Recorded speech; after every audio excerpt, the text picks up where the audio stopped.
Hello, everyone. Welcome back. I feel like today's topic is one of those deep breath topics, you know? The kind that hits a little too close to home. Absolutely! We're talking about those days when everything feels busy, rushed, and slightly overwhelming. And more importantly, what we say in English when our day is like that. Yes, because when your day is busy, you don't speak English from a textbook. You speak from real life, from stress, from tiredness, from trying to hold everything together. And many people listening are adults with work, family, responsibilities, so this is real English, the kind you actually use when someone asks, "How was your day?" Exactly! Not perfect English, honest English. Today, we'll share phrases, feelings, and little moments that happen on busy days and how to talk about them naturally. If this sounds like your life, you're in the right place. Before we start, don't forget to like this video if it helps you. Subscribe to the channel for more real-life English. And remember, there's a PDF with the full conversation waiting for you.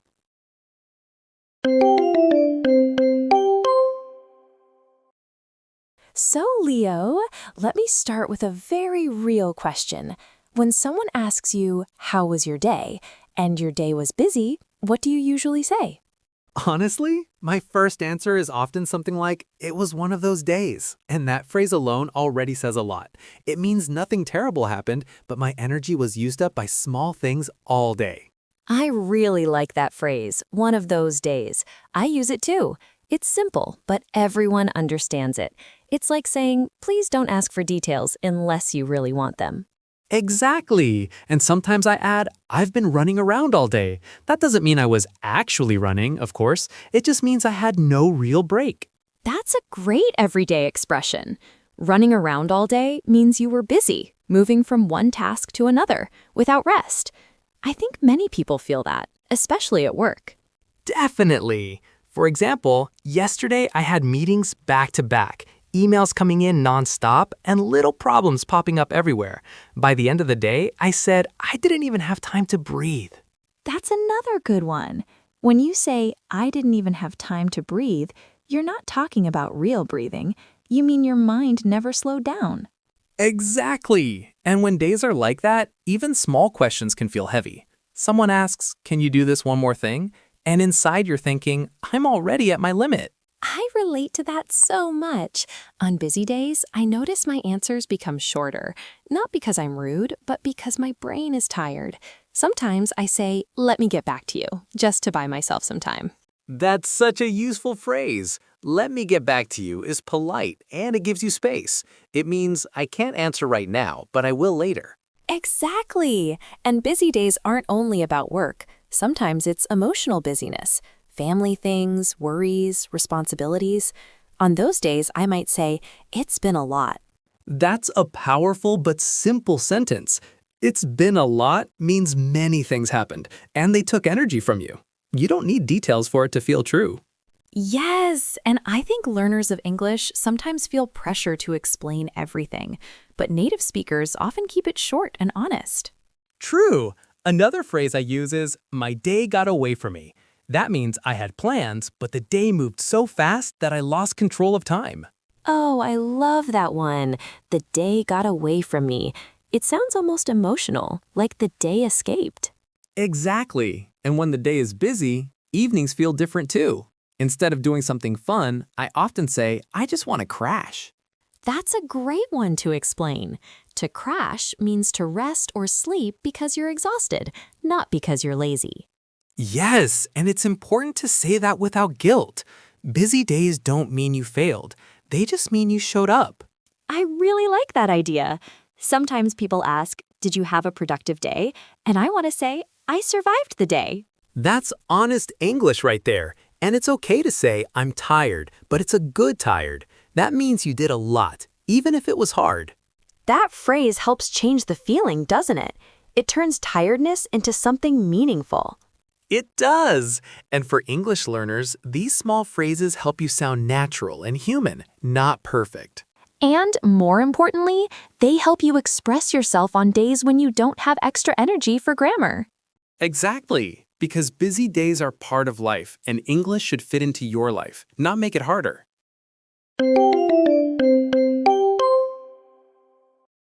You know, Sophie, something else happens on busy days that people don't talk about much. Your words change, not just what you say, but how you say it. I notice my voice gets a little flatter and my sentences become very practical. Yes, I feel that too. On calm days, I might say, "Oh, it was quite interesting." But on busy days, I just say, "It was a long day." That sentence carries tiredness inside it. A long day is such a simple phrase, but it means so much. It means time moved slowly, your energy went down, and you're ready for the day to end. Exactly. And when someone asks follow-up questions like, "Why? What happened?" sometimes I gently stop the conversation by saying, "It's hard to explain." That's a very natural way to protect your energy. It's hard to explain doesn't mean you're hiding something. It just means you don't have the emotional space right now. Yes, and busy days teach us to choose our words carefully. I also say, I'm a bit overwhelmed when things pile up. That's an important word, overwhelmed. It means there's too much at the same time. Not just work, but thoughts, feelings, and responsibilities all together. And it's a word adults need. Because when you're younger, you say, "I'm tired." But as an adult, it's deeper. It's mental tiredness. Absolutely. Another phrase I use a lot is, I've got a lot on my plate. Oh, that's a classic.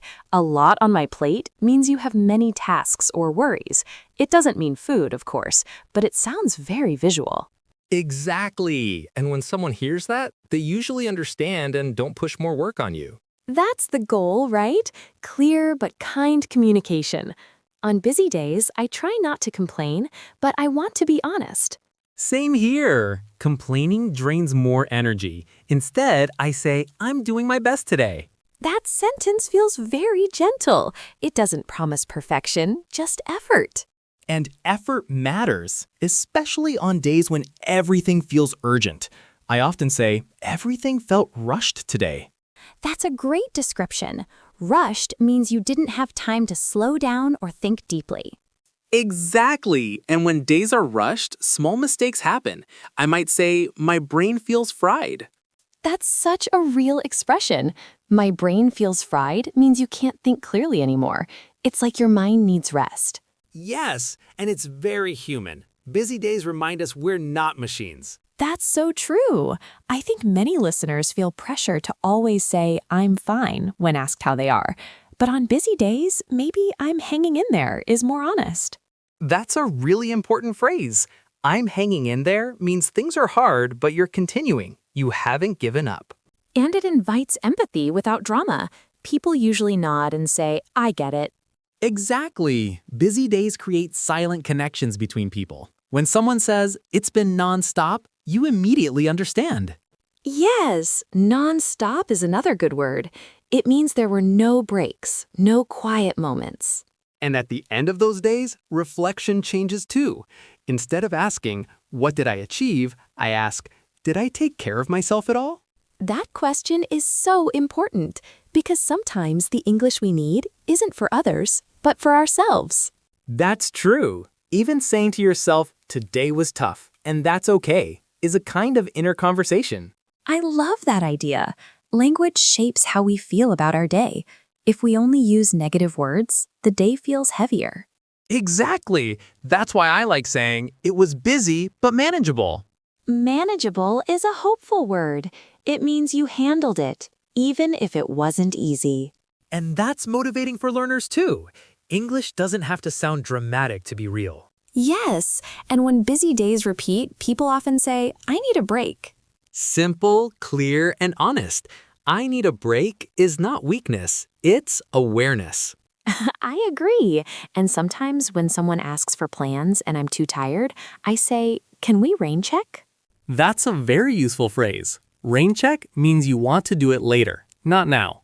Exactly. It keeps relationships warm without forcing energy you don't have. Busy days teach us to speak kindly, especially to ourselves and others. And learning these phrases helps English feel like a tool, not a test. That's such an important point. On busy days, simple, honest English is more than enough.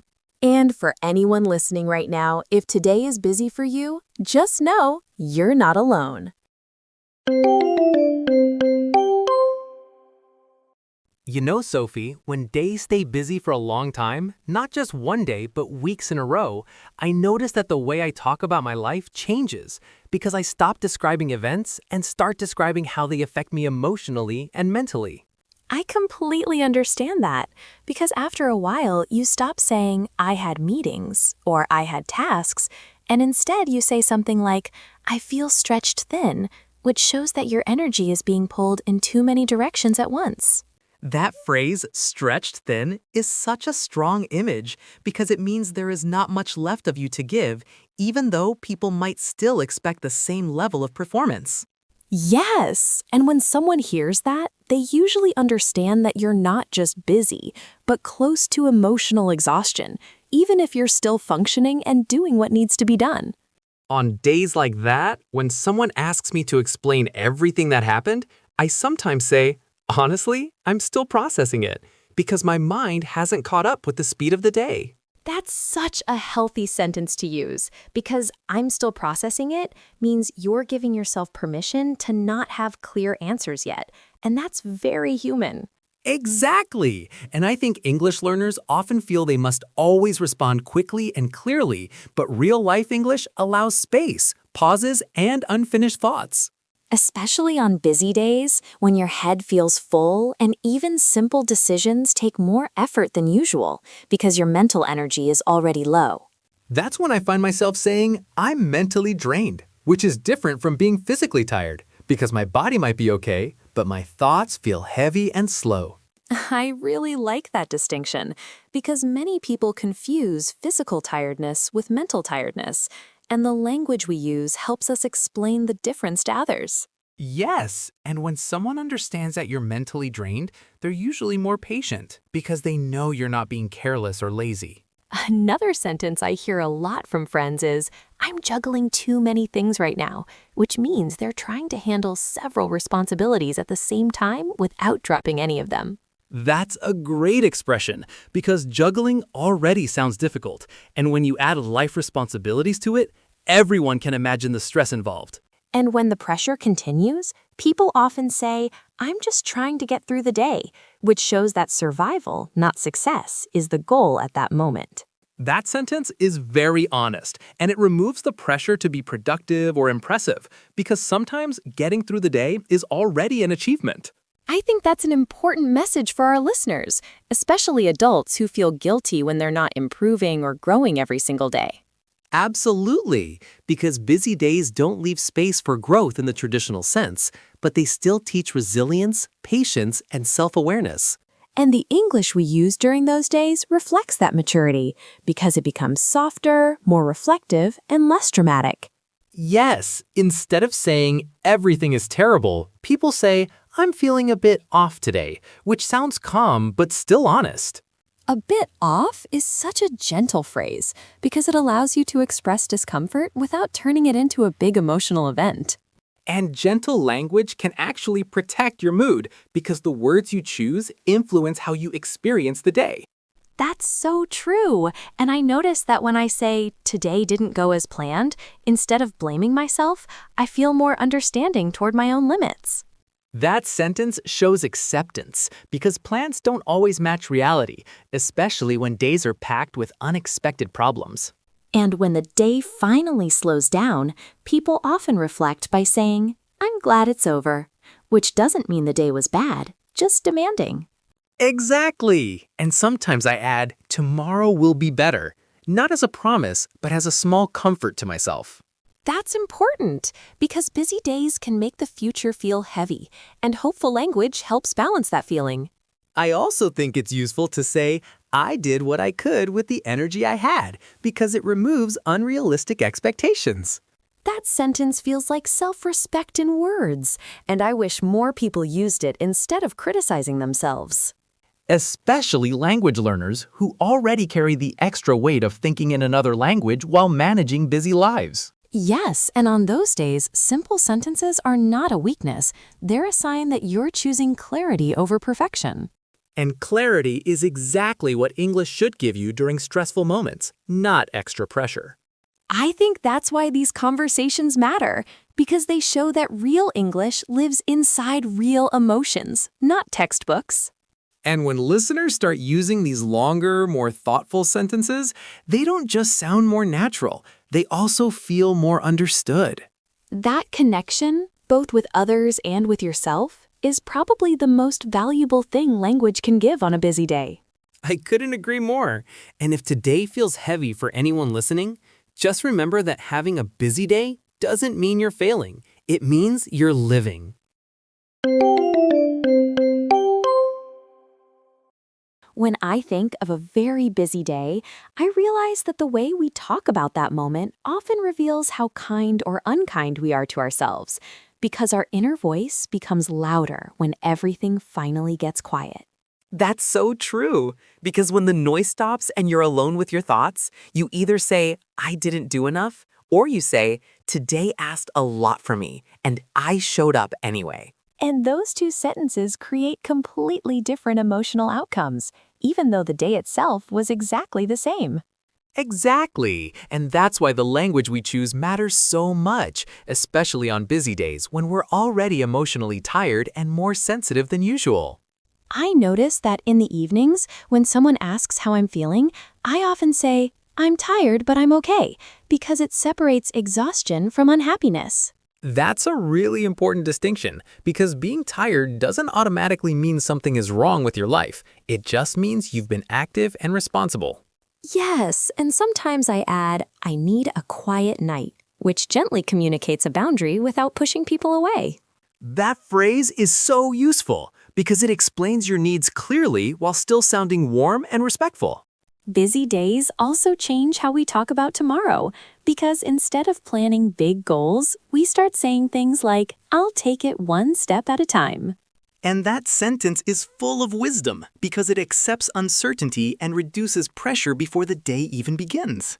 I think many listeners will recognize this feeling, especially adults, who wake up already thinking about responsibilities before their feet even touch the floor. Yes, and on those mornings, people often say, I've got a full day ahead, which prepares others and yourself for limited energy and focus. That phrase is so simple, yet it quietly asks for patience and understanding from the people around you. And patience becomes essential when busy days affect your mood, because even small things can feel heavier than they normally would. That's when I hear myself saying, I'm a little short on patience today, which helps explain my mood without blaming anyone. That's such a mature way to express it, because it takes responsibility for your emotional state while still being honest. Honesty is the key word here, because pretending everything is fine often costs more energy than simply telling the truth. Absolutely, and busy days already take enough energy, so saving it where you can becomes a form of self-care. I also notice that after a long day, I reflect differently, saying things like, not everything went right, but I handled more than I expected. That sentence carries growth inside it because it recognizes effort instead of focusing only on results. And growth doesn't always look exciting or visible. Sometimes it just looks like staying calm when things don't go your way. Or choosing rest instead of pushing yourself further, even when part of you feels guilty for slowing down. That guilt is something many adults carry, especially when they feel they should always be improving or achieving more. But busy days remind us that life isn't a race, and language helps us slow it down by shaping kinder thoughts. Tomorrow is another chance. Yes, because it doesn't deny the difficulty of today, it just opens the door to hope. And hope doesn't have to be big or dramatic. Sometimes it's just the idea that tomorrow might feel a little lighter. I think that's why these everyday expressions are so powerful for English learners, because they're not about sounding impressive, they're about sounding real. And when you sound real, people connect with you more deeply, even if your grammar isn't perfect. Especially on busy days, perfection is not the goal. Communication and understanding are. That's such an important reminder, because many listeners are learning English while also managing demanding lives. And that alone deserves respect, patience, and kindness from others and from themselves. So if today felt busy for anyone listening, maybe the best sentence you can say tonight is, I did enough for today. And that sentence is not giving up. It's choosing balance. Exactly, because busy days will come again, but how you talk to yourself during them shapes how heavy they feel. And English, when used gently and honestly, can actually support you instead of adding pressure. I really hope this conversation helped listeners find words for days when energy is low, but life keeps moving. And I hope it reminds them that being busy doesn't mean being broken. It just means being human.